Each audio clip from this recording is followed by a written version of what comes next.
सुंदरगढ़ जिला गायस्रेड ब्लॉक संदीवाल ग्राम पंचायत रे आम ओडिशा नवीन ओडिशा पंचायत स्तरीय सचेतनता शिविर अनुष्ठित हो जाइछि।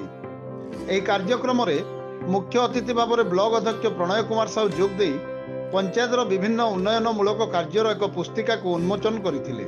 सरपंच सविता परिडा सभापतित्व रे पंचायत स्तरीय सचेतनता शिविर अनुष्ठित हेबा सह निज पंचायत रे होइतिबा विकासर विवरणी रखिथिबा बेले अन्यपटे अधूरा थिबा काम एवं विभिन्न समस्या विषय रे आलोकपात करथिले। एही कार्यक्रम रे सम्मानित अतिथि भाव में समिति सभ्य देवेंद्र जोशी, शरद कालो, रवींद्र ठाकुर, समाजसेवी सुशांत पंडा जोग देथिबा बेले ग्राम पंचायत कार्यनिर्वाही अधिकारी महेंद्र विश्वाल, ग्राम रोजगार सेवक शांतनु साहू, समस्त वार्ड सभ्य सभ्या, भद्र व्यक्ति, स्वयं सहायक गोष्ठीर सदस्या, अंगनवाड़ी कर्मी, आशा कर्मी, एमबीके, सीआरपी माने उपस्थित थिले।